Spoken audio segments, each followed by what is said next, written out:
Welcome to the Town Hall on Stockton City Drinking Water. For those of you who are here in person at the Atherton Theater or watching the live stream or plan to watch it at a later date, I am Marcy Bain, and on behalf of the organizing group, we welcome you. It's nice to see that the auditorium is full and more coming in. So let me just tell you a little bit about how this program is going to work tonight. As you can see, we have panel speakers. We have Barbara Barrigan-Parrilla. She is the Executive Director of Restore the Delta.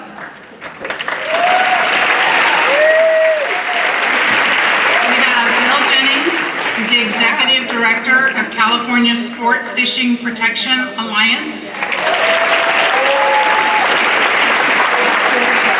We have Christina Fugazi, the Vice Mayor of the City of Stockton. Bob Bowcock, who is with Integrated Resource Management. And last but not least, Erin Brockovich.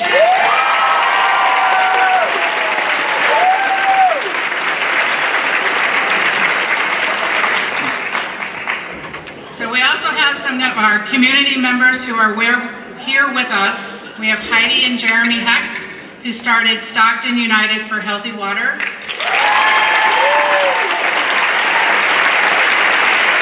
We have John Freeman, who is with the California Water Service, what we normally call Cal Water. We have Scott Moody, who is with Stockton East Water District. He's the general manager. And we also have other members of the community. These folks are here not as part of the panel, but when we get into questions and answers, they may be able to offer us some information should they have a question, they get a question. And this forum is about Stockton City's drinking water. And that's the single item that we're going to be talking about tonight. So let's get started. Barbara.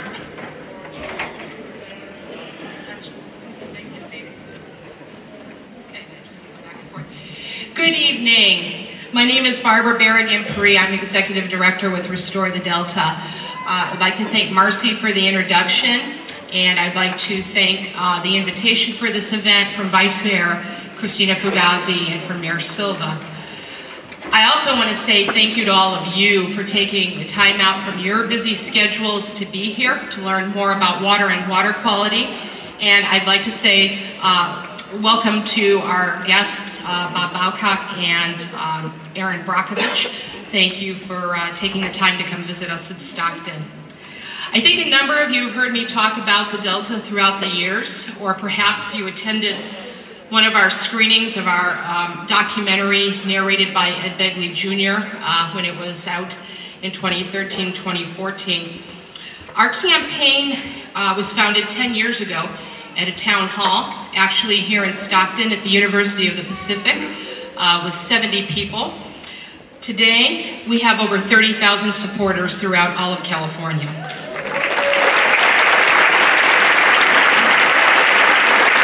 Our supporters come from every corner of the state, from every walk of life, and they are all united around saving the San Francisco Bay Delta estuary for our children and for future generations.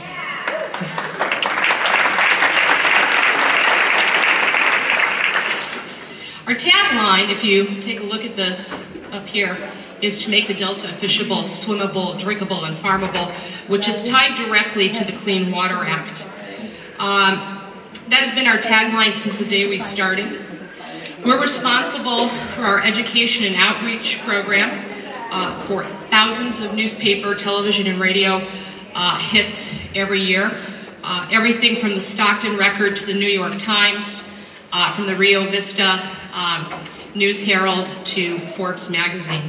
Our work recently has been featured in The Guardian, Forbes, Wall Street Journal, San Francisco Chronicle, Sacramento Bee, and that's how we get the word out to people. In addition to speaking to hundreds of thousands of Californians over the last 10 years. Just so you know a little bit about me, prior to this, I was a community college instructor in the Bay Area. I was a manager for the Planning and Conservation League, California's oldest conservation organization. Our specialty at RTD, at Restore the Delta, is taking the work of experts like my esteemed colleague Bill Jennings and making their work accessible for everyday people. My family and I live in North Stockton. We are Stockton City water customers.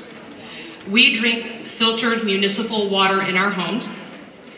We believe that the toxins from plastic water bottles and the environmental consequences of producing so much plastic to deliver water are very problematic for the environment and for public health.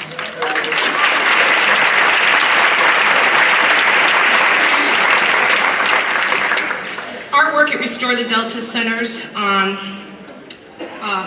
water quality and quantity for the Delta and for all the beneficial uses of water for Stockton, San Joaquin County, the 5 Delta counties, and for flows into the San Francisco Bay.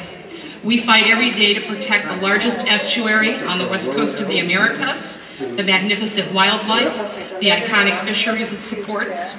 We protect our $5.2 billion agriculture economy that is tied to water quality in the Delta, and our $750 million annual recreation economy, much of that tied to recreational fishing. We also work in the Delta to protect drinking water. People forget that 1 million people in this estuary are tied to the Delta as their primary and sole supply, in some cases, of their drinking water. Who are these people? They are the residents of Stockton, Concord, Antioch, Walnut Creek, people in the Contra Costa Water District, Brentwood, Discovery Bay, San Joaquin County residents in the Delta, and all those Delta legacy towns that run all the way up to Sacramento. While people in Stockton often identify politically as being part of the San Joaquin Valley, the reason why I always put this photo up is that when it comes to protecting our watershed, geopolitically, our interests line up with the San Francisco Bay Area. Stockton draws part of its fresh water from the Delta.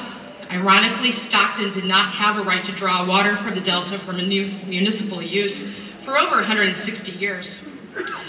The city, around 1996, began the long, arduous task of acquiring the water rights, and in 2012, they completed the Delta Water Intake Facility to supplement our water supply. So particularly for North Stockton residents, protecting Delta water, quality and quantity, it's paramount for the well-being of our people and for our economy. The Delta is one of our primary sources of drinking water, and that's one of the many reasons it must be protected. So, what is the Delta? I'm going to give you Estuary 101 here pretty quickly. I'm back to the picture I just showed you again. The Sacramento-San Joaquin Delta is the interior portion of that waterway that you see up there. It is primarily freshwater, but it's also part of a larger Bay Delta tidal system. The 2 major rivers flowing into the Delta are the Sacramento River and the San Joaquin River. Technically, the Delta runs from the I Street Bridge in Sacramento to the water export pumps in Tracy, and then west past Antioch, right before the start of Suisun Marsh. So if you look over there where it says Suisun Bay, you can see to the right, those are the waterways that make up the interior of the Delta. These huge pumps in Tracy for the Central Valley Project and the State Water Project sometimes deliver about half of the freshwater flows that move through the Delta. Water that is supposed to naturally support life in our part of the estuary in the San Francisco Bay. And where does that water go? It goes to those canals that you see down the I-5 when you're driving to Los Angeles. These large volumes of what we call water exports from the Delta have changed the quality and the quantity of the fresh water in our system. It's having horrific water quality impacts for fisheries, which are on the verge of collapsing, and negative impacts on water quality for agriculture, business, and our drinking water. The problem you see is that the water coming off the San Joaquin River is heavily polluted with salty drainage water from all the large agribusiness that you see down that I-5 corridor when you're driving to LA. San Joaquin River water has a high salinity load because those large tracts of corporate farmland down the I-5 are once an inland sea. Overpumping removes too much of the fresh quality Sacramento River water, and that allows salt to intrude back from the bay portion of the estuary into the delta. So we get hit with the salt twice, and the pollutants from the San Joaquin River, and then a backload of salt from the bay. This affects the water quality, including our drinking water. Worst of all, 70% of the water taken from the delta goes to irrigate these same corporate farms that belch pollution back into the delta and back into our drinking water supply. Very often I will hear Northern Californians talk about, well, the problem is all the water we send to Los Angeles. The truth is, if we only had to share drinking water with our urban neighbors in normal years, the estuary would be pretty healthy. It's the 80% of the almonds that are sent for export that are grown in the desert that really are creating havoc for us in the estuary. Further complicating matters, you'll see a red line up there. That's the line for the delta tunnels that Governor Brown is pushing. He wants to build 2 twin tunnels, boondoggle tunnels, that cost before overruns and interest $17 billion. They're 35 miles long. They're 4 stories each in diameter, and they could divert at least half, even more, of the Sacramento River. And he plans on starting them just south of Sacramento. That means that we in the Delta and in the city of Stockton are going to lose a significant portion of that quality Sacramento River water before it enters the Delta. It's going to starve the San Francisco Delta and the Bay of the water it needs. I can talk to you at a different time about the horrific impacts that we'll have on agriculture, on our economy, on our iconic fisheries and wildlife. What I want to end with today is the impacts on water quality for our drinking water that this project will have on us. In response to the environmental impact report draft that was circulated this summer, we found at Restore the Delta that if the Delta tunnels are built, how we treat our water on a day-to-day basis is going to be the least of our problems. Delta water will be degraded and it will fail to meet Clean Water Act standards for the following substances: selenium, bromides, boron, methylmercury, group A pesticides, which are human carcinogens, toxic algal blooms. Those toxic algal blooms give off byproducts that lead to liver cancer and liver failure. In addition, the salinity will increase to the point where our current Delta water intake facility will no longer function as built. So we've made the investment. We're here to debate how it should be managed. But if this project comes to pass, that system won't work for us any longer. And of course, regular filtration can't remove methylmercury, selenium, and some of the other substances I mentioned. So my call to each and every one of you today, and this is an important call, is to remember, when thinking about things at the local level, it's kind of akin, in a way, to be working on railroad tracks presently. Not that it isn't important, not that it isn't done, not that we shouldn't have good citizen oversight to keep our water supply system safe. But we have a major train ready to run over this region. And so I ask that you keep that all in mind, because we could be worried at this level about water treatment and we could completely mess what is heading straight for us. Last, Restore the Delta has a proven track record of long-term advocacy. We've pushed back on the state for 9 years. It's really hard to get up and fight a beloved governor in a blue state every day, trust me.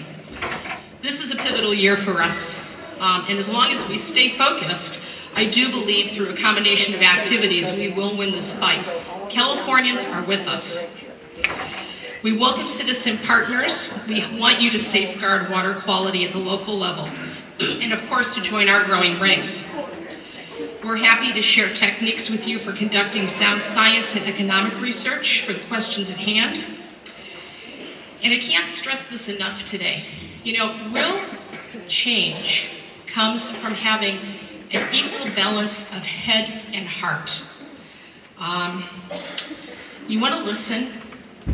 You have to remember that for every 3 studies somebody can give you, someone can push back and give you 3 that contradict information. What really works is when the best minds are asking questions and they work towards a broad consensus of verifiable knowledge. The base of knowledge is what makes for good government. It makes for an enlightened community that can make wise decisions and protect itself and grow for the common good. That concludes my presentation. I would like to introduce to you my colleague and friend from the California Sport Fishing Protection Alliance, Bill Jennings. Bill Jennings, you know, it's times like this that I remember William Burroughs' comments that a paranoid schizophrenic is simply someone who's discovered what's going on.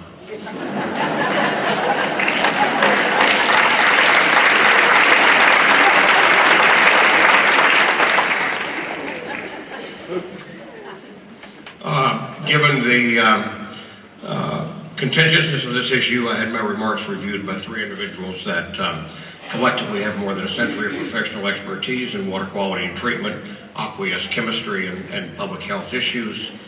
And since my remarks are likely to be controversial tonight, maybe I'll tell you a little bit about who I am and what we do. For three and a half decades, CSBA has labored in the administrative and legal trenches of water rights and water quality. We routinely provide comments on water right petitions, waste discharge permits. We fought for 2 decades to drag Stockton and Sacramento into tertiary wastewater treatment, and we presently have about 40 appeals of Regional Board NPDES permits pending before the State Water Board. We're involved in TMDLs, 401, 404 permitting FERC proceedings, CEQA NEPA reviews, development of water quality control plans, state water quality policies, and general permits.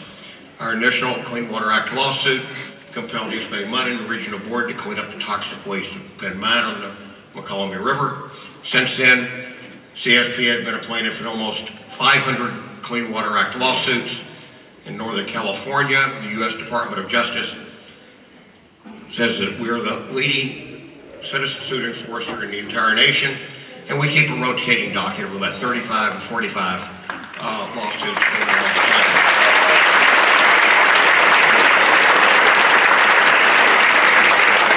Our lawsuits forced the state to begin regulation of waste discharges from irrigated agriculture, established a permitting program to control aquatic herbicide spray, and expend millions of dollars in developing sediment quality objectives in the Delta. Our legal actions compelled the cities of Stockton, Modesto, Sacramento, and Redding, and others to eliminate excessive sanitary sewer overflows. The ports in Stockton and Sacramento to revise and comply with their stormwater permits, several PG&E dams to meet Clean Water Act standards, and hundreds of businesses and industrial concerns to comply with the Clean Water Act. We're currently suing the State Water Board, the Central Valley Board, the Bureau of Reclamation, and DWR for violations of the Clean Water Act. We've directed millions and millions of dollars in mitigation payments to worthy environmental projects throughout California, and because we insist that settlement agreements be filed with the court, enforceable, and approved by the U.S. Department of Justice, CSPA and myself have never received a dime for these Clean Water Act enforcement actions. And as Delta Keeper, I also created and directed the Citizen Monitoring Program that collected the data that directly led the state and EPA to list virtually all of the waters in and around Stockton as legally impaired because of pesticides, pathogens, and oxygen depletion. If we believed that the city of Stockton treatment of drinking water was seriously violating the law or putting its citizens in harm's way, we would have already sued them.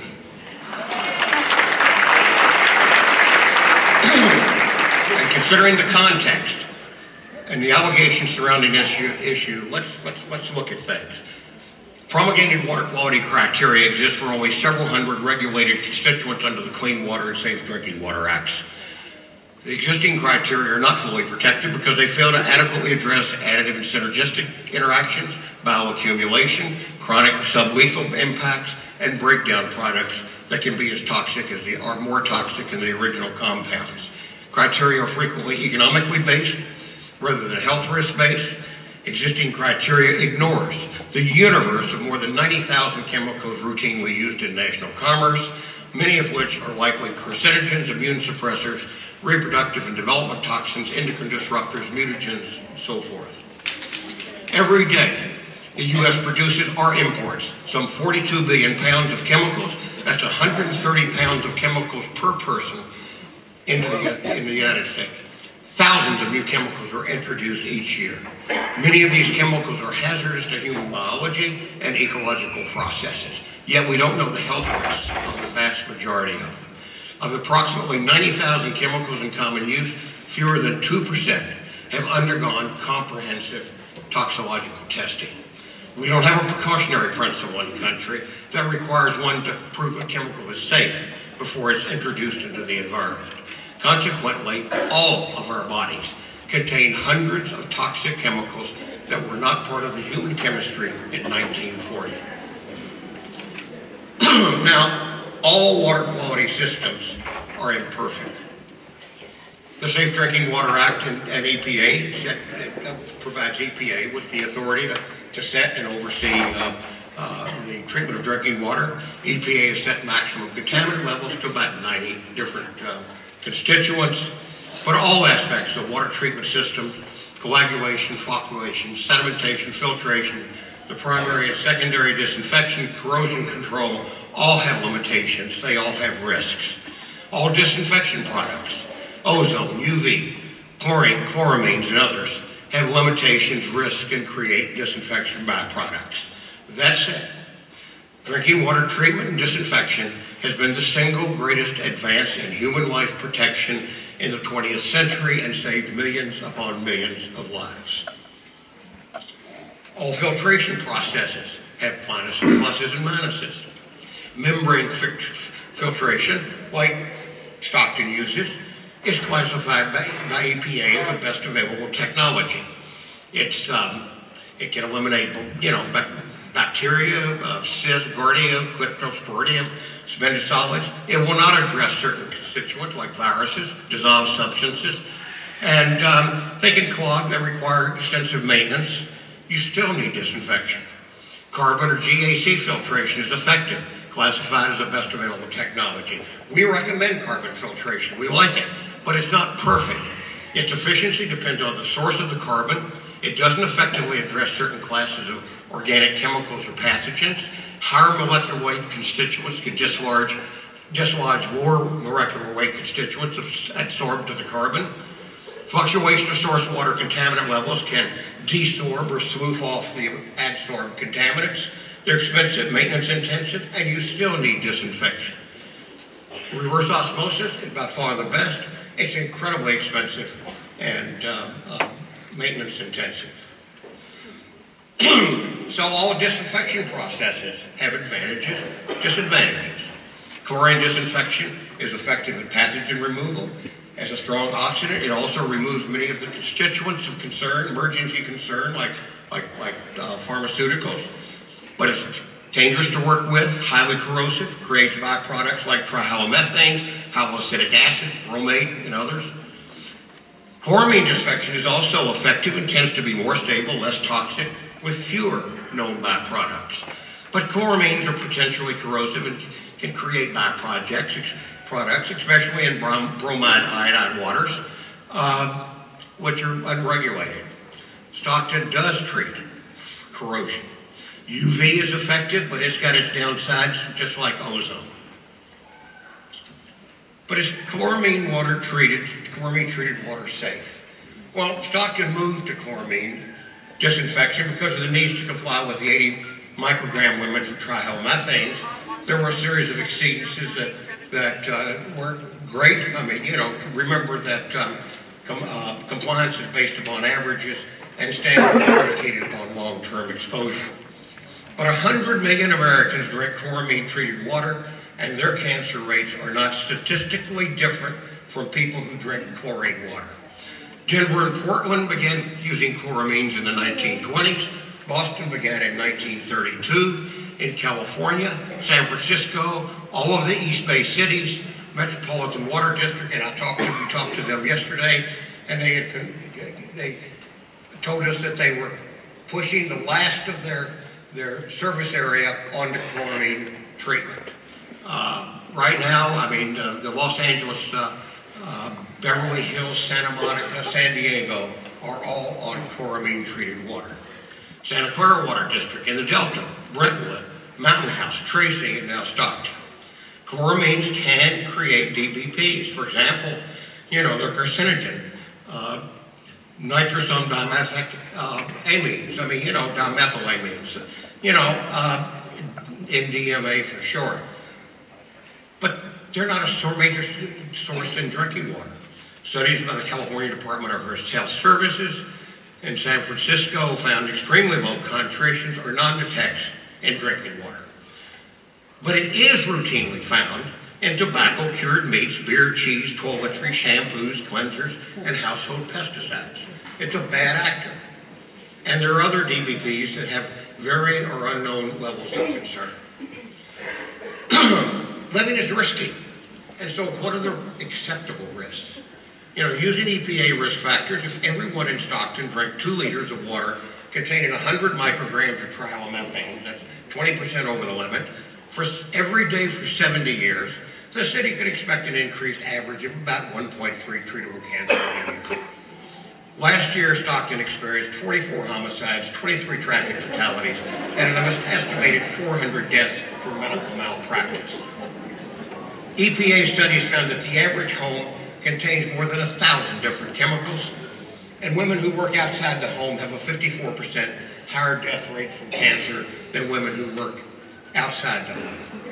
You know, I drink bottled water. I want you to know the tap water is safer than the bottled water, which it comes from. You know, I mean, there's 4 bottling plants in Stockton using the water we produce.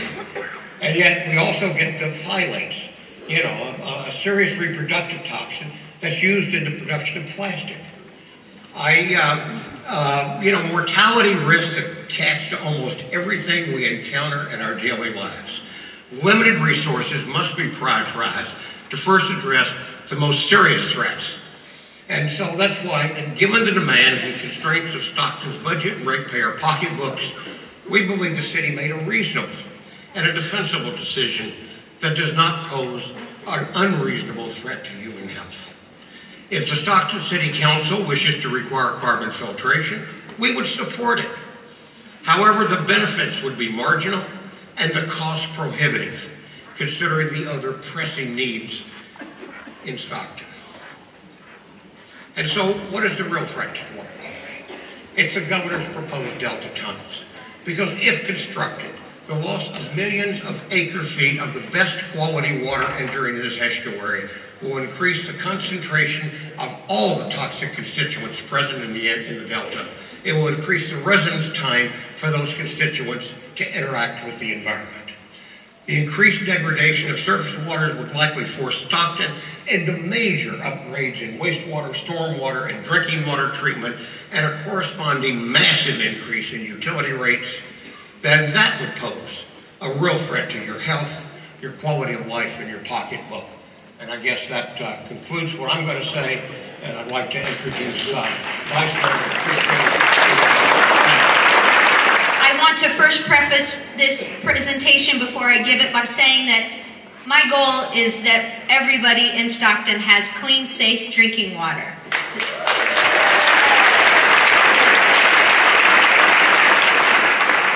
With that being said, this is an opportunity for all of us to be part of this very important discussion.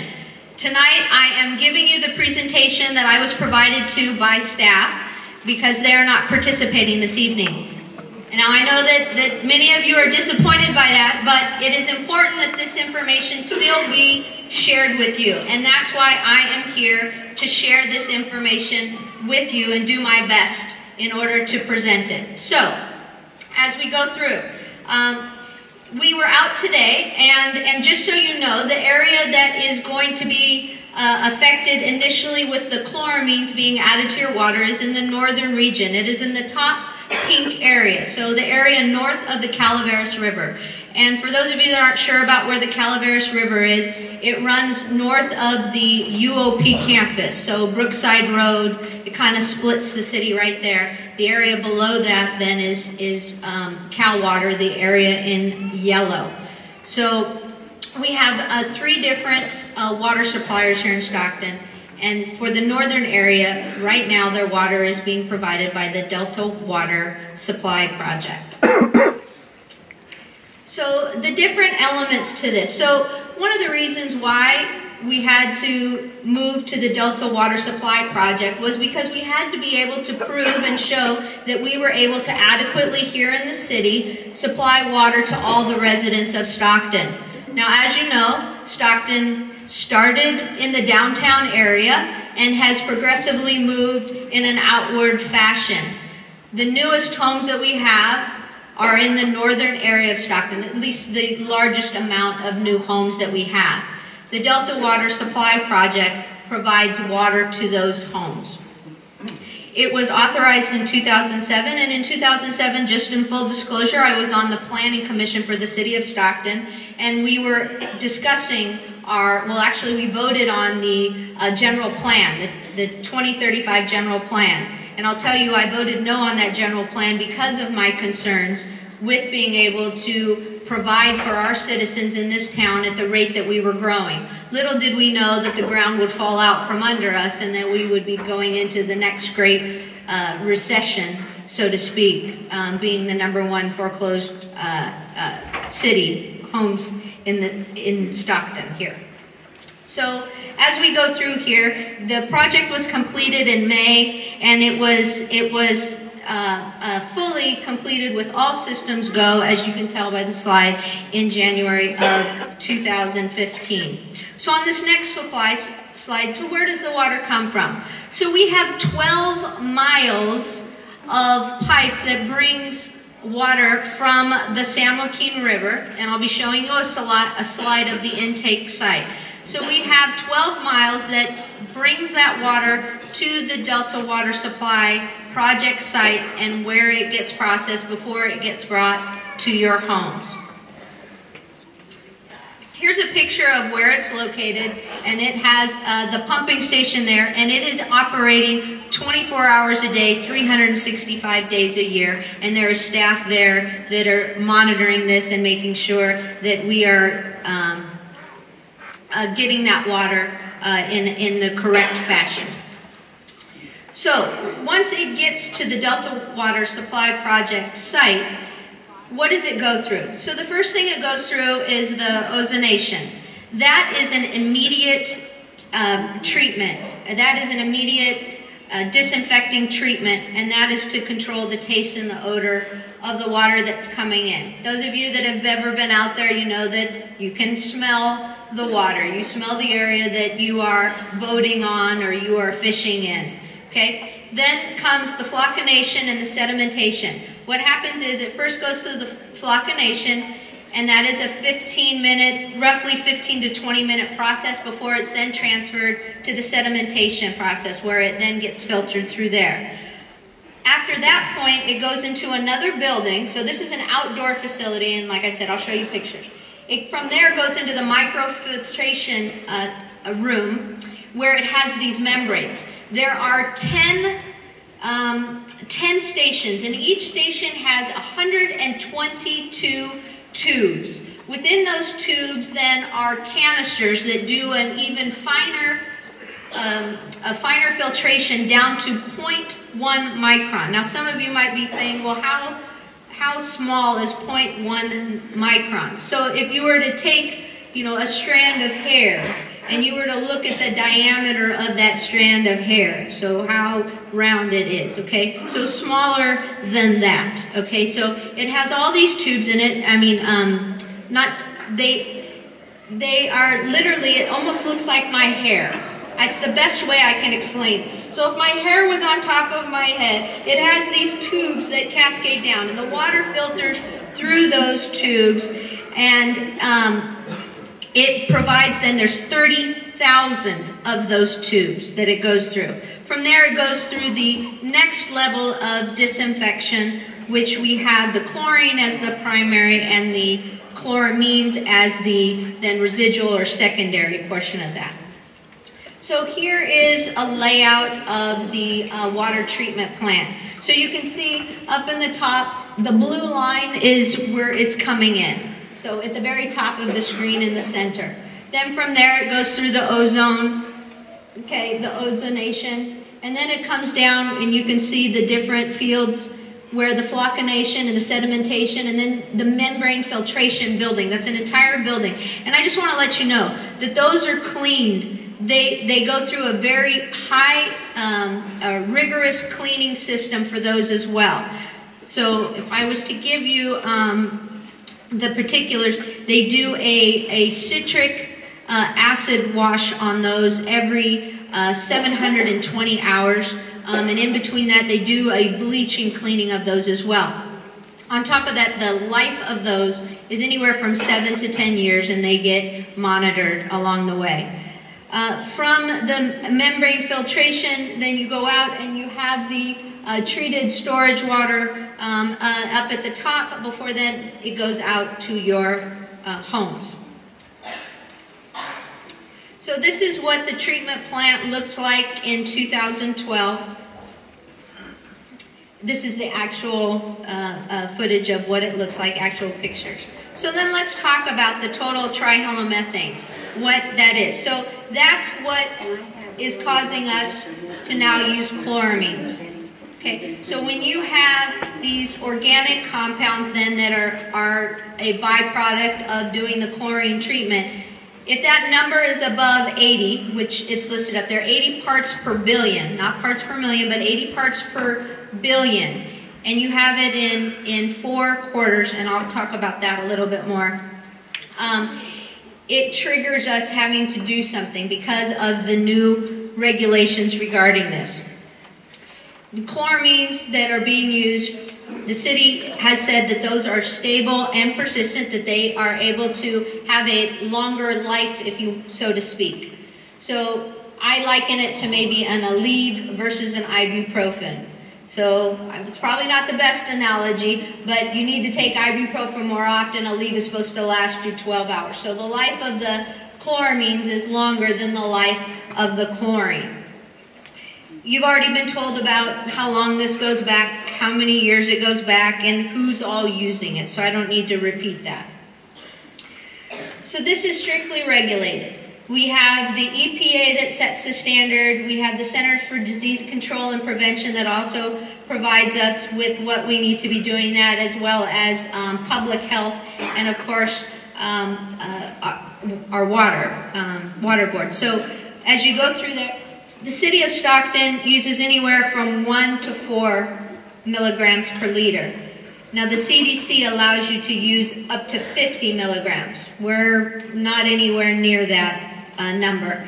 And the main purpose of this is to prevent those waterborne pathogens, any of those diseases, any of those viruses, bacteria, from coming to you and you then ingesting them. So that's not something I would necessarily want to take part in that. I take my kids, and I'm going off on a sidebar here. I take my kids backpacking, and I say my kids, I mean my students. Are any of my students out here?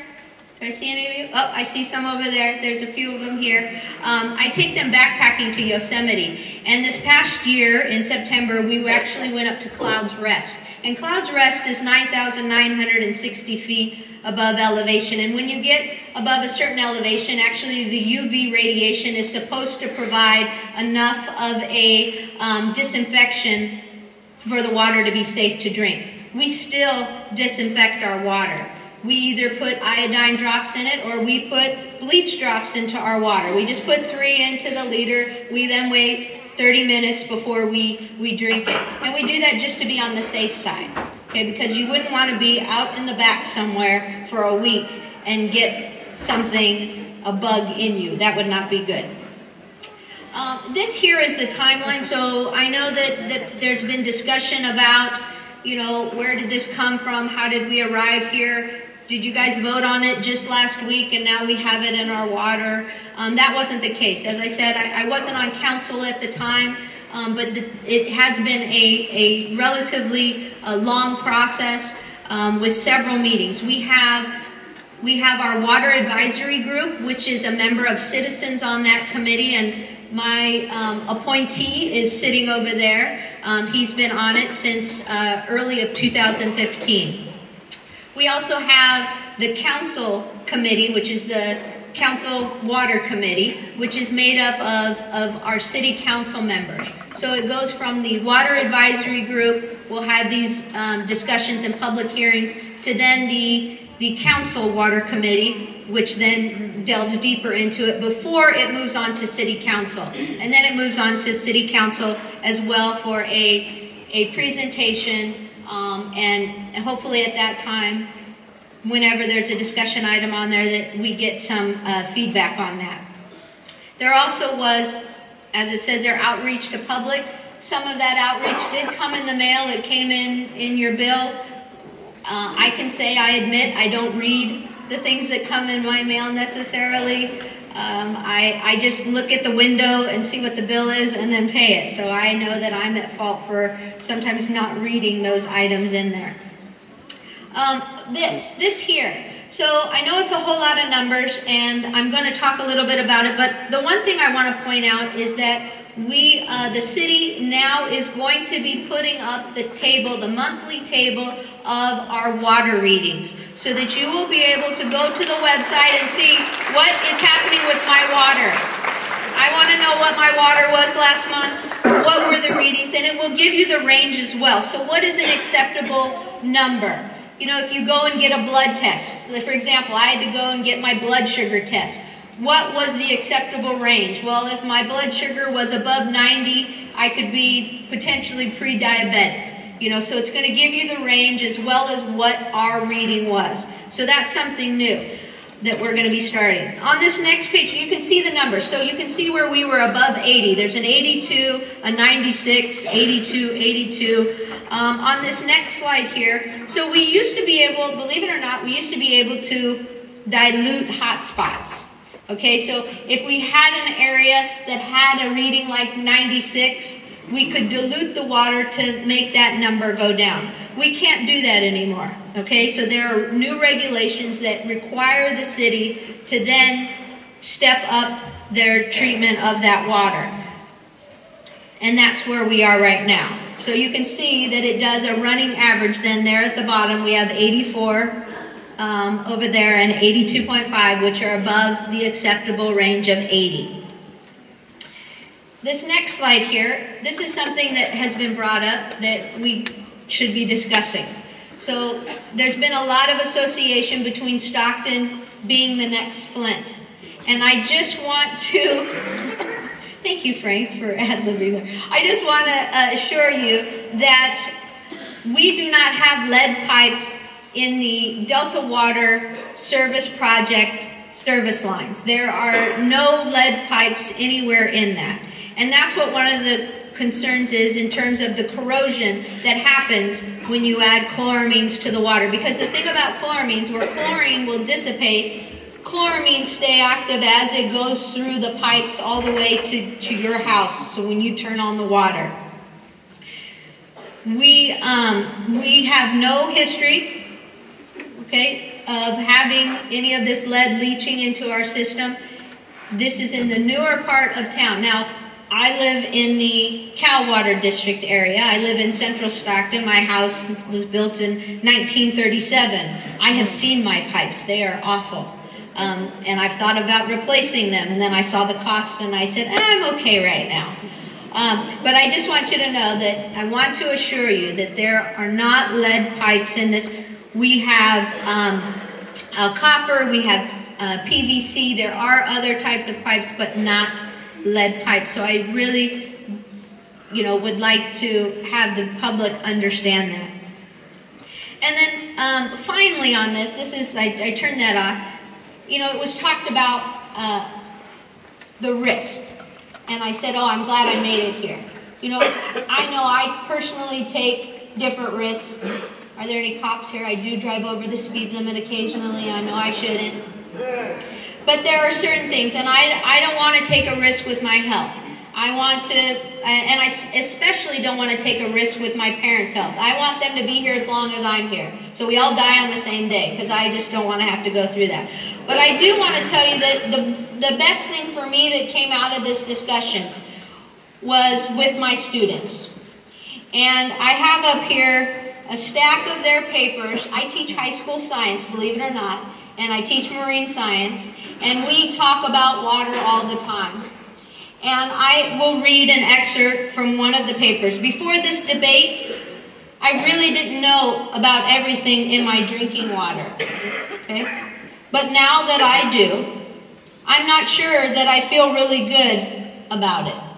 So that was just one of my students' comments. There will always be, this is another student, there will always be a pro and a con on any opinion. Chloramines are both good and bad. And that's where I'm at today, with you, having this discussion, because I represent you. I am up here as a bridge between you and the city. And I love the fact that you all showed up tonight and you are going to tell myself, the mayor, and anybody else out there how you feel about your water. And that it's important to you, so it's important to me. So thank you so much. I'd like to start with a little bit of an introduction about who I am and kind of what brought me here tonight. My name is Bob Bowcock. I am a water treatment professional in the state of California. I am what is known as a grade 5 water treatment operator. I think I'm the only water treatment operator here on the panel here tonight. There are less than 200 active grade 5 water treatment operators in the state of California. I have been a grade 5 water treatment operator since 1985. In 1982, I was working for Metropolitan Water District of Southern California. In 1985, at one of their large water treatment plants, the Weymouth Filtration Plant in Laverne, sometime around 6 o'clock in the night, I pushed the start button on the ammonia pump. So that's how long Metropolitan Water District has been using it. After my work at Metropolitan Water District, I started a career as a public works director in a Los Angeles suburb, and then ultimately as a utility director, again in another Los Angeles suburb. In 1997, I broke out and began my own private practice consulting on water resources here in the state of California, and it's taken me across the country. I've been working with Erin Brockovich ever since the movie. I actually met her in court at the time, and we have been carrying our message around the country.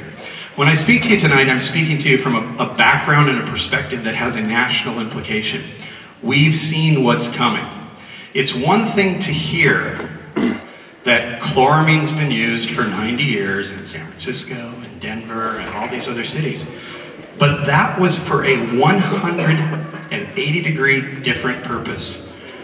Utilities that are converting from chlorine disinfection to chloramine disinfection for stage 2 disinfection byproducts compliance are in a one-way collision course with a disaster. And I'm going to bring my side of the story to you tonight and then hopefully answer your questions. Let's go ahead and bring this up. Stockton has choices. All drinking water systems have choices. In communities that involve the consumers in the public participation process, 9 times out of 10, the consumer will say, we don't want chloramine when they become informed. We've won some and we've lost some. We lost Tulsa, Oklahoma. Tulsa, Oklahoma converted to chloramine. Charlottesville, Virginia, their community said, we're not going to do it. So we win some and we lose some. No 2 water sources or water qualities are the same. Stockton has 5 sources. 5 different water qualities that they can give you at varying times throughout the year. And that in and of itself is both an advantage and, chemically speaking, for your distribution system, a horrendous disadvantage. Not every water system in the United States has the same opportunity to make a choice. Tonight, I believe you do. What does the US EPA really say?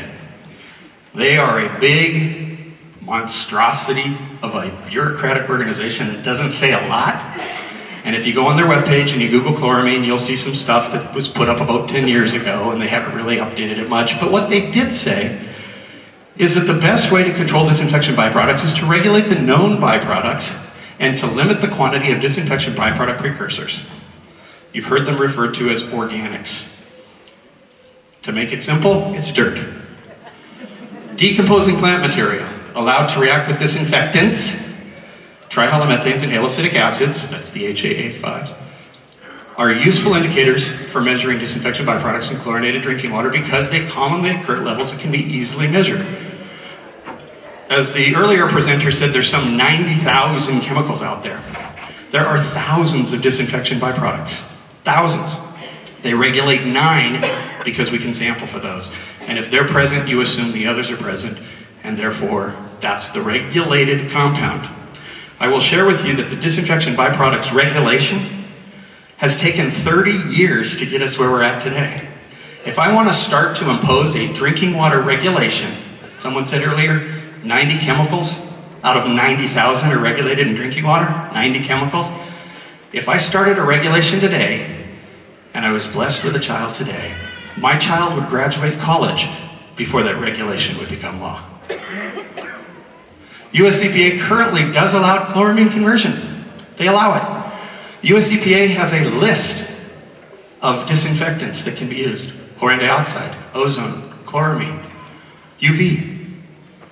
But they cannot tell you, they are prohibited by law from telling you what tool to use in the toolbox. They can just say, you have a toolbox, you figure it out, and we're not going to stand in your way. They cannot tell you what treatment technology to use. They can tell you what the best available technology is, but they can't tell you which one to use. So many utilities using chlorine as their secondary disinfectant. This is what you're doing in Stockton. You are using it as your secondary disinfectant. So what does that tell me? It tells me that you use ozone, which is a very strong disinfectant. It's an oxidizer. That's used for taste and odor. Then it goes through the whole treatment process, goes to a 5 million gallon clear well or reservoir at the treatment plant that you saw on the display. But they chlorinate the water. So, haloacidic acids, trihalomethanes, you're still getting them. The very thing they're trying to protect you from, you still get. But it's below the number. Okay? US EPA, Office of Drinking Water, has never suggested, directed, or required the use of chloramine for either a primary or secondary disinfectant. I have a standing bounty out in the United States of America. Anyone that can bring me a regulator that tells you you have to switch to chloramine, I want to meet it, because they don't exist. Next slide. The US EPA is currently re-evaluating chloramine use. Okay? They're already looking at it. There are chemical contaminants on a candidates list that are chloramine-related disinfectant byproducts. They're little babies right now. They're going to be regulations, and they're going to be regulations that govern the use of chloramine. They're just not there yet. So US EPA continues the research on drinking water disinfectants and expects periodically to evaluate the possible update of the questions as information becomes available. Earlier speakers talked about NDMA. There's a whole list of nitrosamine, nitrogen is ammonia, related disinfection byproducts. Whole list. We don't even know how many there are. Does this mean Stockton consumers should be forced to suffer from medical conditions and property damage while we wait? The great unknown. The health risks due to disinfection byproducts are not fully known.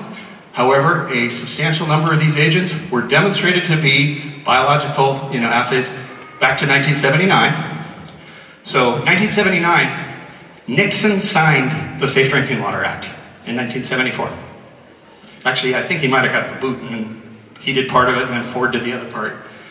But it takes 5 years for a federal rule to actually be imposed. So we didn't actually have real, certified operators until 1979. Then we got the stage 1 disinfection byproduct rule, stage 2. That was not applied universally until 2013. Okay? And I'm going to share with you how they got it wrong. I'm not 70. But when I'm 70 years old, me drinking this water, speeding down the highway, at 70, a liter a day, I don't care if I get bladder cancer. That's a risk I'm willing to take. But we're not talking about 70-year-old white working males. We're talking about pregnant women. Although over 600 disinfection byproducts have been isolated and identified, this represents only a fraction of these materials. Next slide. This is what we know. This is what we don't know. Next slide. Internationally recognized toxicologist. As was said earlier, you show me 3 scientists, I'll show you 3 scientists, they'll say the other. It's just the way it is. But you know what? That list of 90,000 chemicals that hasn't been tested for human, bioassays and what's it doing to us? Chloramine's on that list. You can't find one study of chloramine and human health effects. They don't exist, okay? They don't study chlorine. They don't study chloramine. What they study is their disinfection byproducts. That's where the toxicological work is done. This guy, Dr. Ploa, at the University of Illinois, he says that when they get around to regulating those chloraminated ones, they are going to be magnitudes greater. I've heard 1,000 times more toxic than the trihalomethanes that they're regulating today. 1,000 times more toxic. You can call this guy, he's still at the University of Illinois. His cohort at the U.S. Environmental Protection Agency, Dr. Susan Richardson, she spoke out publicly. She spoke out publicly. She got fired. Next slide. What are some of the issues? This is what you're going to hear about. You start Googling, these are the things you're going to hear about. Let's put them in perspective. We got health effects. Immediate, chronic, long-term. You got property damage, lead and copper leaching. There are no lead services in Stockton. But every service in Stockton has a brass water meter. That brass water meter is 17% lead. The American Water Works Association just changed the law in 2014 on what lead can be in a brass water meter. 2014. Okay? So everybody that's in North Stockton has a brass water meter that's 17% lead, that maintains a chamber of water, which is why they test for lead and copper in the first flush. So if you get up and get that first cup of coffee in the morning, or your child gets up and takes that first drink, that's where the high lead levels are found. And it's not coming from a lead service, it's coming from brass. Plumbing repairs and gasket damage. This one's my favorite because the president of the Tulsa Water Authority owns the Black Rubber Gasket Company. And on his webpage, you can Google this tonight. On his webpage, he tells you of the dangers of chloramine. And actually sat there with a you-know-what-eating grin the night I made my presentation and said, I'm going to make a lot of money. Appliances. These are never considered. These are never considered. Your dishwasher has rubber O-rings in it. Your clothes washer, rubber O-rings in it. You have a filter behind your refrigerator that's designed to take out chlorine. Chloramine's going to go right through it. It's got rubber gaskets, hot waters. You know the washerless faucets? They have little black O-rings in them. They might not have washers, but they got little black O-rings in them. Destroyed. The one that's going to really upset you is when you change the flapper in your toilet and you get it and that gummy stuff gets on you and you can't wash it off. Chloramine caused that. Distribution system nitrification, biofouling, scaling, and bacteriological outbreaks. I'm going to talk a little bit about more of those. System burnouts and environmental damage. Weaker disinfection and lost system security. I heard that question earlier today. Next slide. Here's the health effects. I do not have these health effects. I have 4 children. One does. I'm on a water system that half the year I get well water, and my water smells good. I can get a hint of chlorine in the morning. And then the other half of the year I'm on Delta treated surface water. When I open the tap up, it smells like somebody just flushed the toilet when I'm on the Delta water. But I'm on it down in Los Angeles. And I will tell you, when we switch to chloraminated Delta water, on that seasonal switch, I have a child that breaks out in rashes. These are all the things you're going to see. And I'm going to offer to you, there are no scientific studies that prove any of these. There just aren't. But you know what causes you harm and you know what doesn't. I'm not going to stand up here and pretend to be a doctor, because I'm not. Next. Property damage. Metal plumbing. Brass fixtures and fittings, faucets. Bronze fixtures and fittings. The only thing that was exempted, and it was a huge lobby that did it, the bronze fire hydrants can stay bronze because they think that the water gets stuck up in them and it's not going to come out and harm you, and they're probably right. But brass fire hydrants are the only thing that can keep the lead in. Galvanized fixtures and fittings, chrome-plated fixtures and fittings. Chloramine is a stronger and longer-lasting oxidant, has been mentioned numerous times. It's simply a concept that you understand. Chlorine, as a disinfectant, it goes in the water, kills bacteria. Chlorine that's hanging on to its fat, lazy cousin, ammonia, it's going to last in the pipes a long time, 28 days. And it just hangs out, goes like this. And then when it gets time to like react with some of the scale and deposits that are in the pipes, the chlorine breaks off, leaves the ammonia, that causes its own set of problems.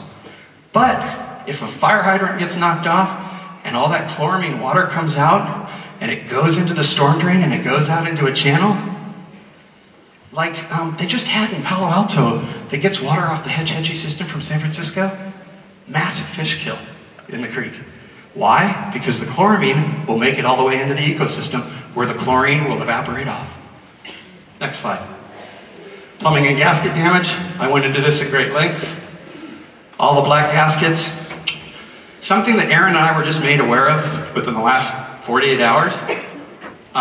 The plastic pipes. There's a new one, the blue ones, that they're kind of the snap together plastic pipes that they're putting under sinks and things like that. It's called PEX, P-E-X. And they're really worried about the chloramine leaching those chemicals out of those pipes. Next. Distribution system fouling.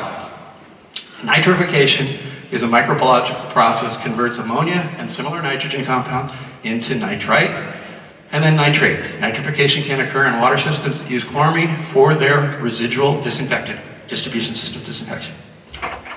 Now they're going to tell you, we can manage that. We're really good at that.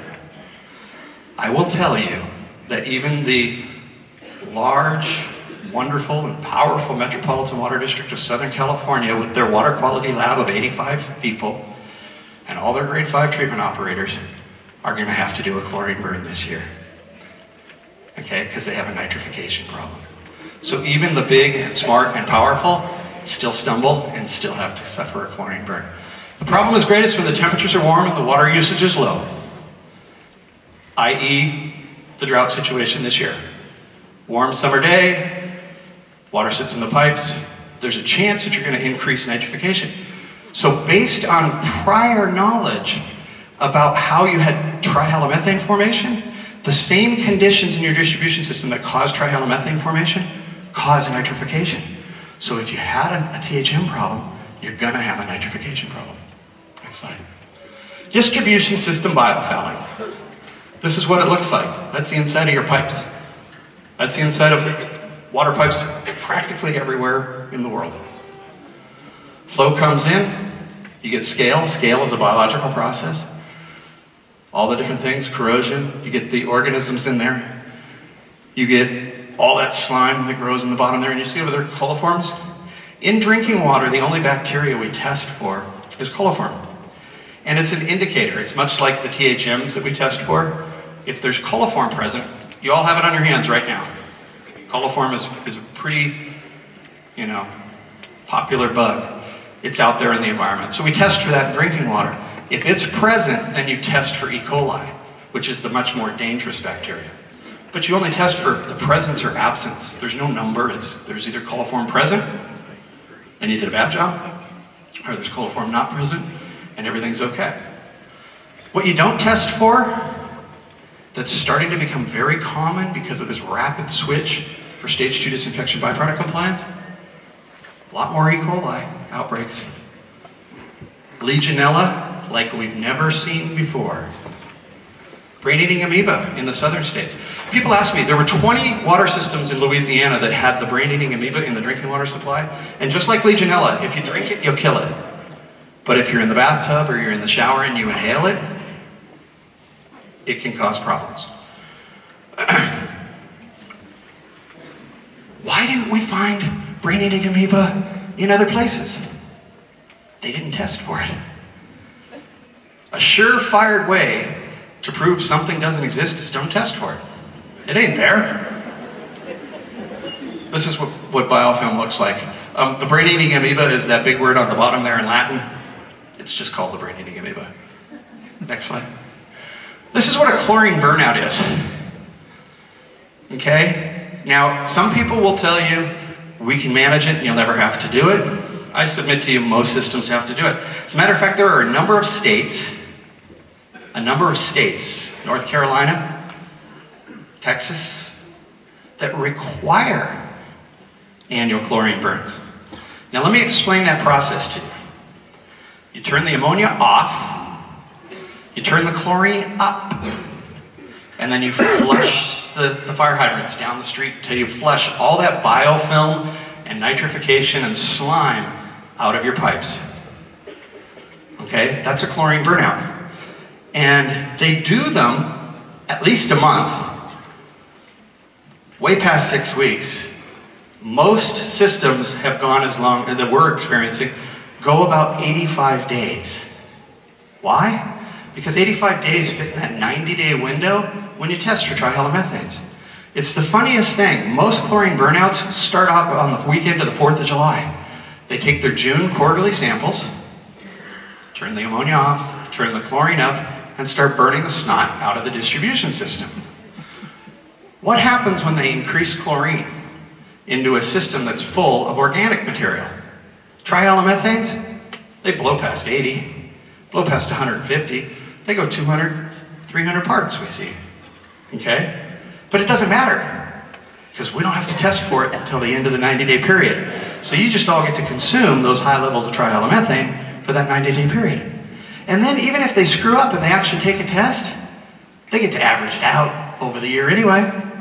And I want to explain to you about that whole long-term running annual average. But that's okay, because it's only going to cause 70-year-old men a 1 in 10,000 greater chance of getting cancer, right? Okay, burnout in the environment.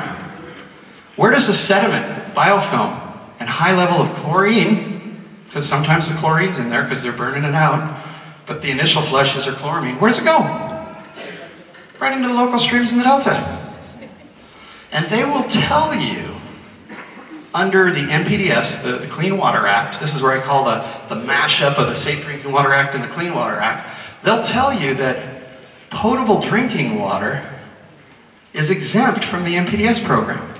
Well, surely we can discharge potable drinking water into the storm drains. Everybody's walked down the street and said, don't dump here, drains to the ocean. We've all seen those, right? Okay, that's part of the NPDES program. Open up a fire hydrant, where's it go? Right there. I will submit to you, no one in this room is going to drink the biofilm, sludge, and high levels of chlorine and chloramine that come out of those fire hydrants. It's waste. And it's engineered and a planned for process, which I think is in direct conflict with the Clean Water Act and the NPDES program. It ain't potable water. Potable water is when a fire hydrant gets knocked off by a car on accident. Potable water is when there's a leak. Potable water is when water runs down your driveway like it's not supposed to. That's potable water. That shouldn't be part of the Clean Water Act violation. But planned chlorine burnouts of distribution systems, you bet. Oh, thank you. Last, system security. This is an important one because somebody asked the question earlier. This is the American Water Works Association EPA book over here. Chloramine will not react with biological intrusion into a distribution system like chlorine. If there is an accidental backflow or other intentional infrastructure breach, it will not readily be detected. We take tests around the system. Chlorine residual. What's the chlorine residual over here? Okay, everything's good. What's the chlorine residual over here? Everything's good. A backflow. Let's, you know, I don't like to get into the whole conspiracy theory somebody's going to damage the water system, so let's just talk about a backflow. They happen every day. Okay? Somebody's running a factory here in town, and their backflow prevention device is installed improperly or fails, and their nasty stuff flows into the distribution system. You would be able to detect how far it went and be able to address the problem. You'd be able to get your arms around it very quickly. Okay? Not if you're using chloramine, because he's hanging out with ammonia. He ain't doing his job. You're not going to be able to test for it. It's not going to react, so there's no signal. I ain't making this up. They wrote the book. Next slide. Stockton has real options. Precursor GAC treatment, post trihalomethane and haloacetic acid, granular activated carbon treatment, air stripping in the reservoir. They got that big 5 million gallon reservoir. You can actually air strip those trihalomethanes out in the reservoir. I saw it today, it's there. It would be easy to install stripping. Distribution system maintenance. One of the things that caused me a great deal of concern when I looked at the treatment plant and the distribution system today is you got a good treatment plant. Room for improvement, but you got a good treatment plant. It's what 250 million bucks will buy you, but you got a good one. The distribution system maintenance concerns me because I think that a lot of the formation is occurring in the distribution system. And there are maintenance programs that you could engage in that would prevent you having to go that way. Next step. This is what the big, bad, evil, expensive carbon that doesn't do anything anyway costs. And this is what it looks like. I will submit to you some of the communities that we've spoken in that said, hell no, we're not going to chloramine. We're going to do the best available technology. Palmdale, California. They take water off the Delta Aqueduct. Their community said no. They put in vessels, not like these. I'll show you Palmdale here in a second. But this is after you treat the water, after you form the disinfectant byproducts, post-contact filters. This is what they look like. Now, back when I was doing water treatment on a daily basis, and we ran into the problem with carbon was expensive back then. A lot of competition in the marketplace. You can buy, much like some of you are experiencing with gas prices, you can buy carbon for about 30% of what I used to pay for it back when I started doing carbon treatment. The prices come way down.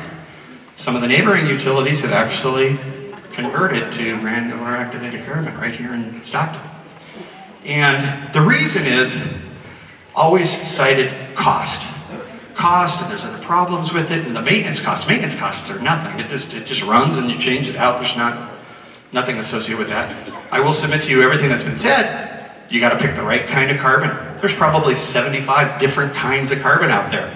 You got to pick the one that's right for Stockton. And then you got to use that, okay? I will submit to you that I'll tell you what carbon costs. For the size of treatment plant, the American Water Works Association estimates that carbon will cost this community approximately $1.25 per month for an average family of 4. That's an AWWA number, okay? $1.25 per family of 4 per month, okay? Now, I was going to tell you that ammonia feed, you need a tank, you need a pipe, and you need a pump. It's pretty easy to do. Then you buy ammonia and you feed it into the water. I was going to tell you that's probably about 50 cents per family of 4. And you can do the math. 50 cents is a lot cheaper than $1.25, okay? But what they don't tell you is what's the downstream damage? You know, what is the damage to switching to chloramine? The average family, if you just start adding up your appliances, how many people have called to have your hot water heater changed lately? It's pretty expensive. The average family is going to experience a $5,000 on average retrofit of their appliances and their hot water heater when the damage is done. So add that into the cost. But let me tell you something else about carbon and why so many people go to it. We heard about those 90,000 potential chemicals released onto the environment. You know what's in the Delta? Pesticides, herbicides, personal care products, shampoos, whatever people use, deodorants, pharmaceuticals. Carbon takes those out too. So I'm not even going to put a value on that. You just think about it. Would you rather have those in your water or out of your water as part of that $1.25? Next slide. Here's Palmdale. That's what they look like at Palmdale. Okay? This was a treatment plant that was put in. Somebody needs to do a typo correction, but it was in 2010. I think your treatment plant's vintage 2012. That didn't cost $250 million. Next slide. Custom granular activated carbon reactivation. New thing here in the state of California. New thing. Okay? It took a long time to get the Division of Drinking Water to do this, But the other system in Stockton is actually participating in this program, I believe. I'm not sure. You can take your carbon and you mark on the bag, this belongs to Stockton. So they suck it out of your filters, they put it on a truck, goes to a reactivation facility, they reactivate the carbon, and you bring it back. That's saving the community an enormous amount of money. You don't have to rebuy the carbon, you just keep regenerating your own. Okay, that's something that the state of California has only been engaged in for about 2.5 years. It took a long time to get that approved. All the major carbon manufacturers are engaging in this activity. Next slide. Air stripping. Not real hard to figure out. You put these things inside the reservoir.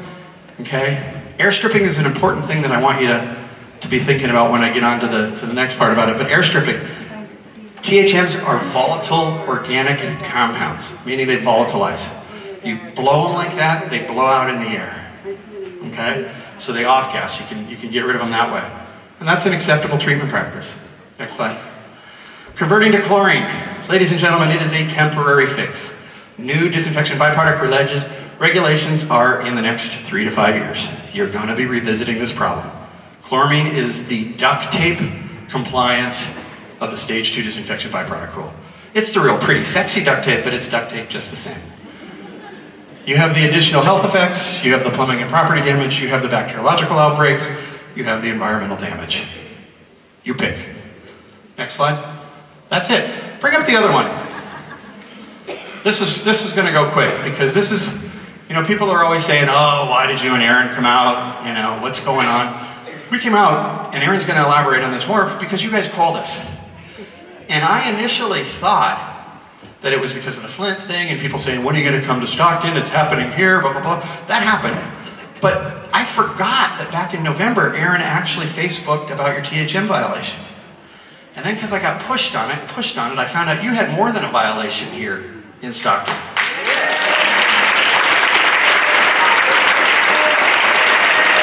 You were subject a compliance order, okay? A violation is a speeding ticket. Okay, a violation says, oh, you violated the rule here. Tell everybody you did it. 2 demeanors, go home. That's a violation, okay? That's what you got in November. You got a violation in November. But back in 2013, you got a compliance order. That is, do not pass go, do not collect $200, go directly to jail. You are now on probation for THM violations. I came up with just a few of the things that caused us to get involved. And what's interesting is there's this public perception that City Council and that the community has all been told everything and all the facts so you can make an appropriate decision because you've been given all the facts. The City of Stockton today on their webpage says, why is the City of Stockton changing to chloramines? Their answer, because everybody else is doing it. Chloramines have been safely and successfully used by water utilities for more than 90 years. You want to know what the fact is? Stockton is changing to chloramines in order to meet the requirements of the Stage 2 disinfection byproduct rule and their compliance order. That's why. Not because everybody else is doing it. Next slide. Story. What are chloramines? Chloramines are a chemical compound of chlorine and ammonia, commonly used as diluted solution to disinfect drinking water before it is delivered to you. These chloramines are formed using low chemical concentrations in a controlled environment. Chloramine is not the primary disinfectant. Chlorine will remain in the primary. Chlorine is still your primary disinfectant.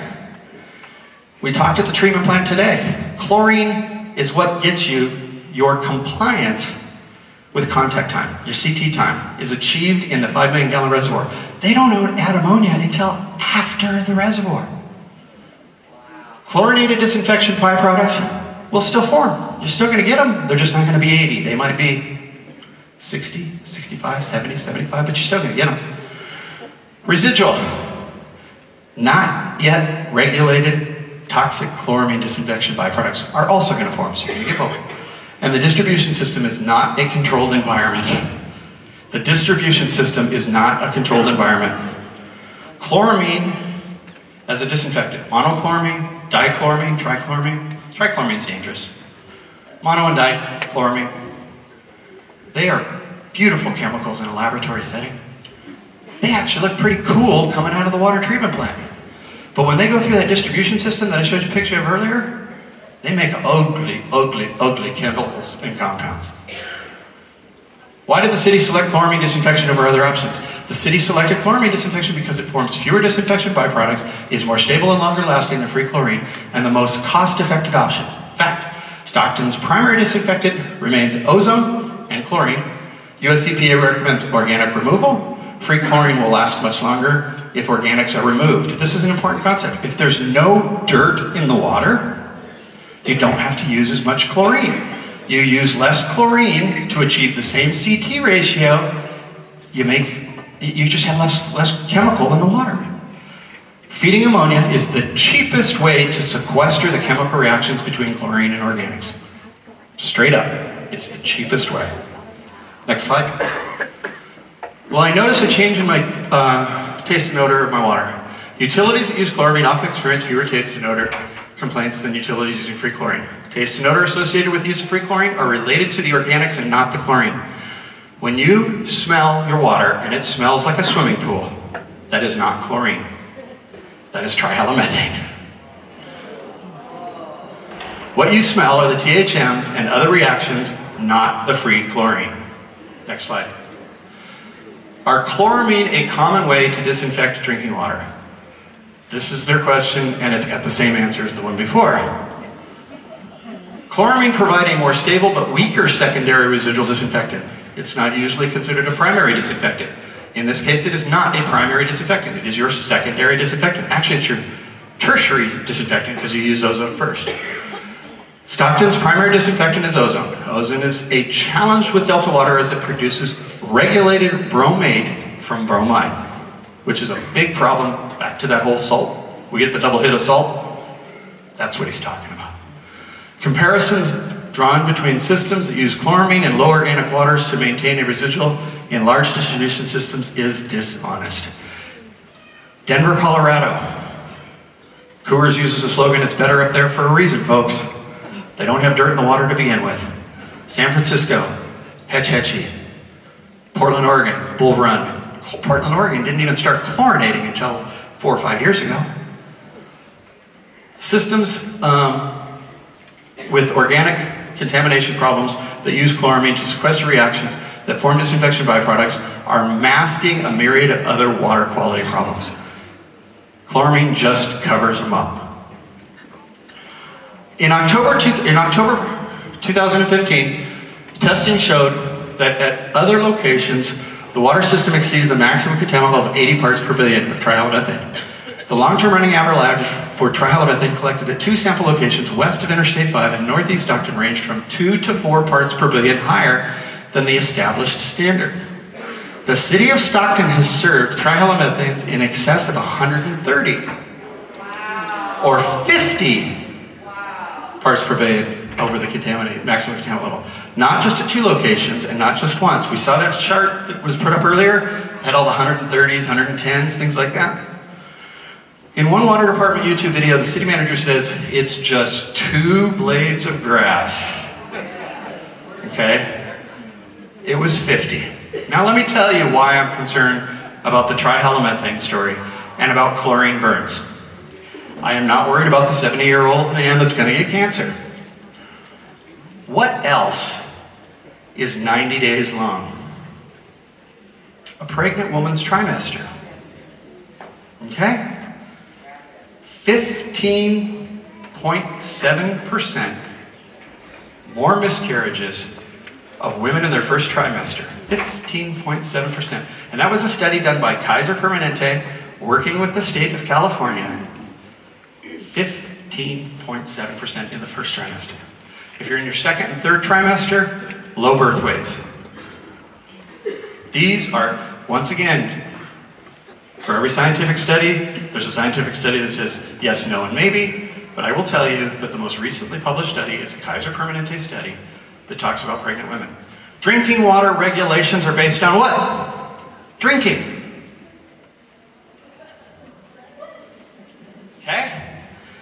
You can absorb into your body in a 15-minute hot shower as much trihalomethane as you could drink in a week.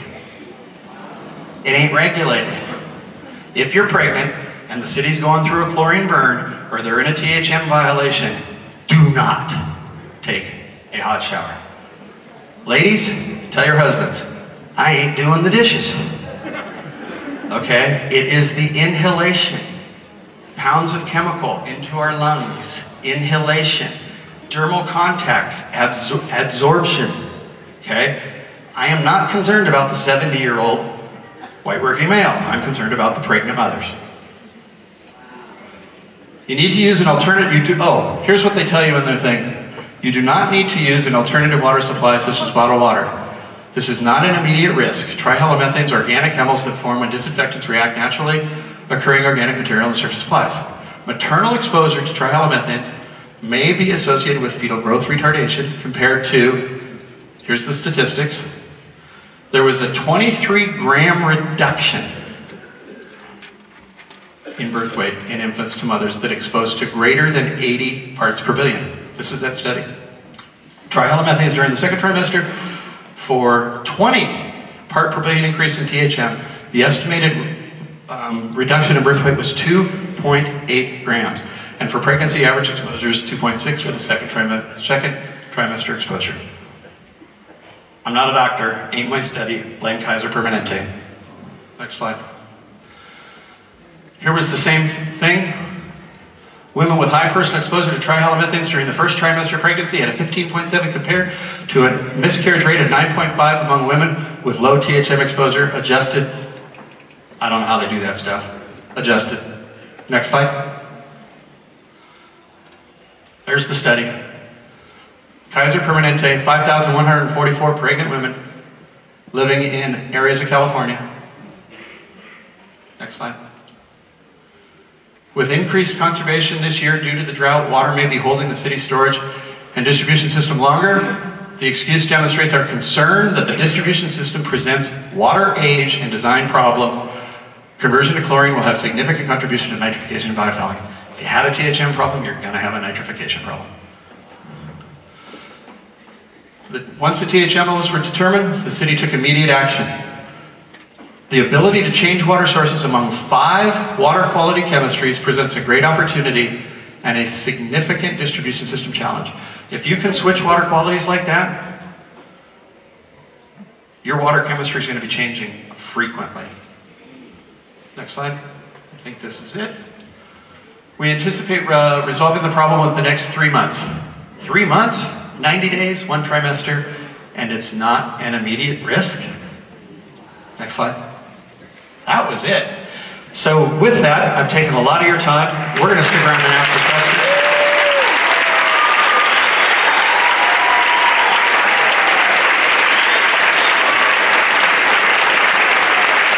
All right, to keep us on time here, for the person who actually came to see, the much prettier than I, Erin Brockovich.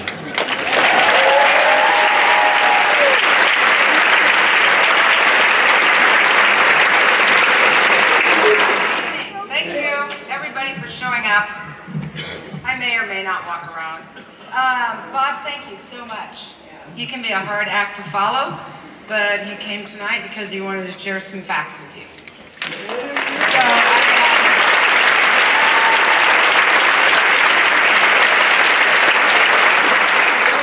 We believe in information and awareness is key so that you, the people, can make the choices and decisions that are best for you, your family, your health, and your welfare. So I hope that Bob was informational.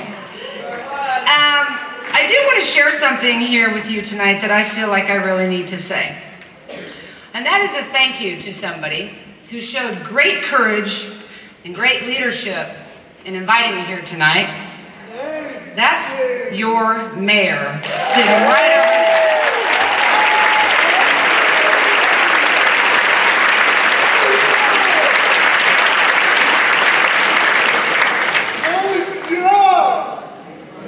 It took a lot of courage and a lot of leadership to have a record town hall meeting held here tonight with 1,225 of you coming here to choose to learn information and use your voice to make a difference.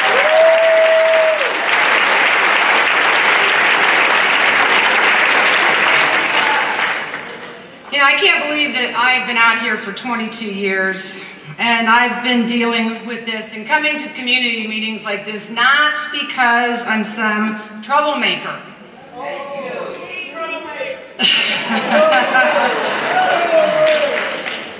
We came here tonight because I've heard from the people of Stockton and their great concerns about what's happening with their water. And it's been my job for 22 years to be a foot soldier and be out on the ground because I am one of you and I am just like you and I am no outsider.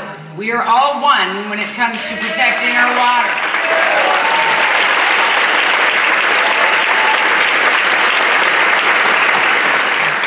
You know, I oftentimes get baffled, and I have spent, like I said, 20 plus years doing this, and it makes me think of when I first began my work out in Hinckley, California. You know, I was born and raised in Kansas, and my parents taught me a lot about common sense, a lot about observation, and looking at what was going on around me. I'll never forget when I worked out in Hinckley, and I had somebody tell me, an official by the way, that the green water and the two-headed frogs that I was looking at was normal.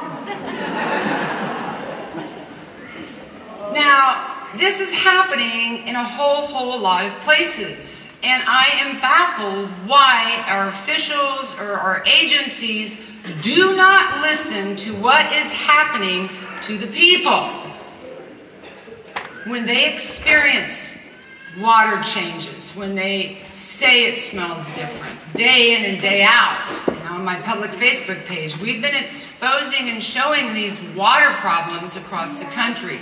Yellow water, black water, brown water, green water. People going, they're telling us it's safe to drink this water. Community is coming forward, and that is what is so important about you being here tonight.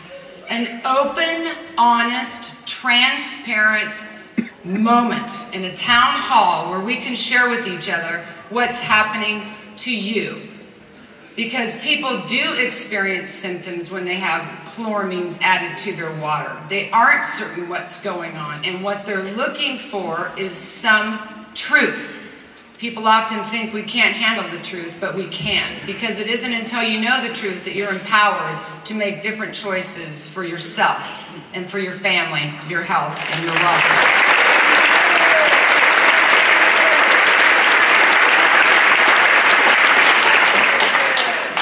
You know, I think we're all really very thankful for social media. Oh my gosh, how it has changed our lives.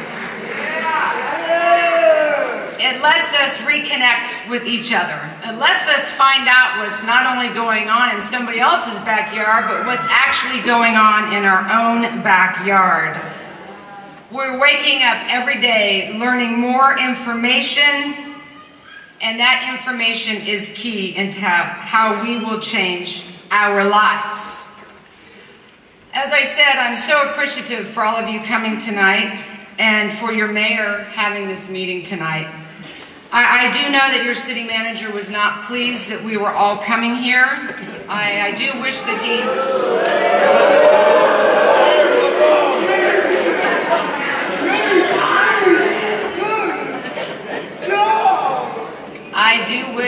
he had taken the time to swivel his chair around and get in his car and drive down here tonight.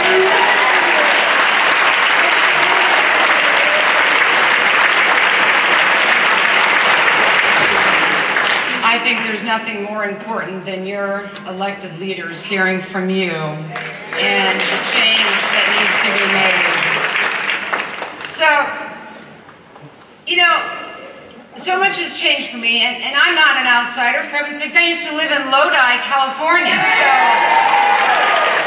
I can't be that much of a stranger. But I want us to all know, and I think that you all know here, water. The single most necessary element to sustain all of our lives. is a human right. We cannot politicize our water. It is not about your party. It is not about your race. It is not about what you have in the bank account.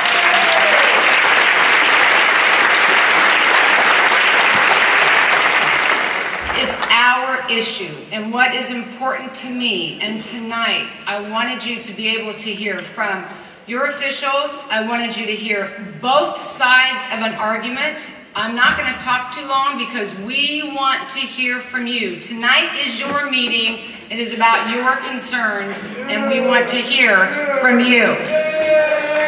So I won't speak much longer, but I think that we're all on the same page here.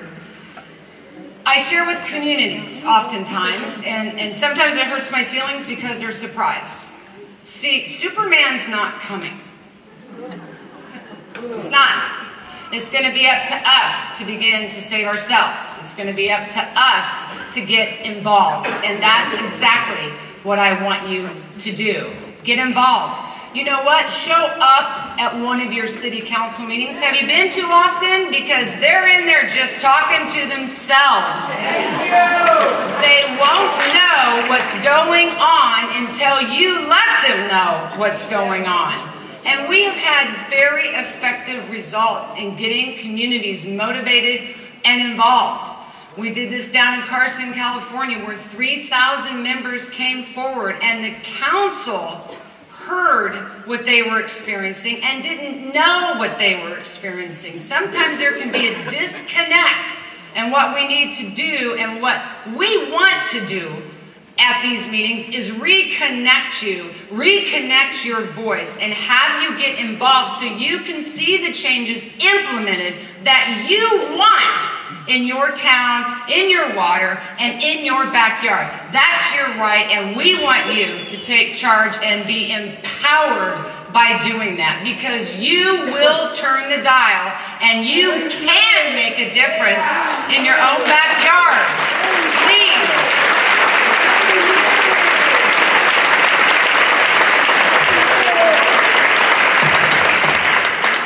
Going forward, and we're always going to be here. We're always going to oversee what's going on. This issue is so important to us. And you may be asking, so after tonight, can there be change? Will there be change? Yes. Yes?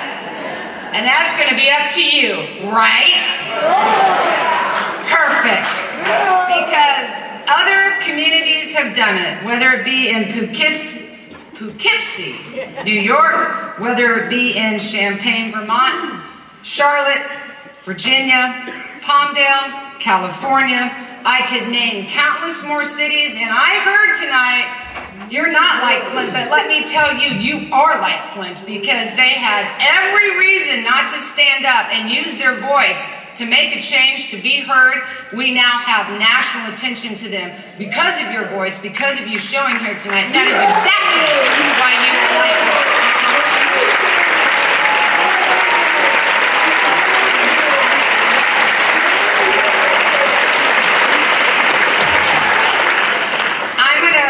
Close up here real quick so you can hear from a few more, because I want to hear from you, but I want you to remember this. You absolutely can move the dial. There is truth to power. You have a say. You have a choice in what's going in your water, and it will be the people. I'm banking on you every single time that will make a difference and will get your leaders to this table and make the right choices and be truthful with you, because it's your right to have safe, clean drinking water and know what's in it. Thank you very much.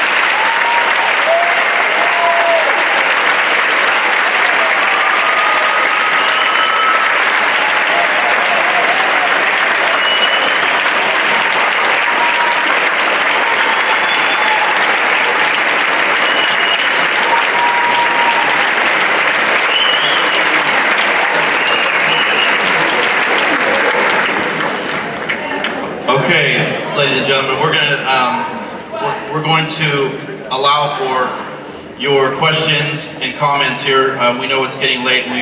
Number one, as the mayor, I appreciate you coming and getting involved. Obviously, the chemicals that we put in our water or we choose not to put in our water is not political.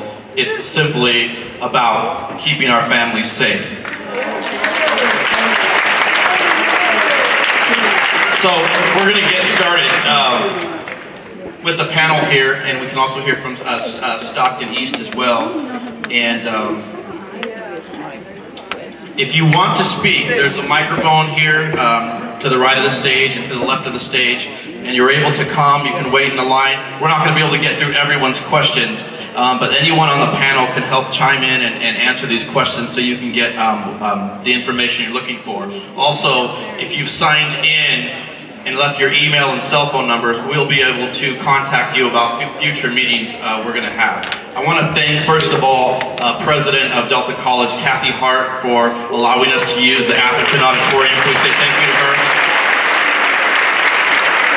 As well as the Delta College Police Force.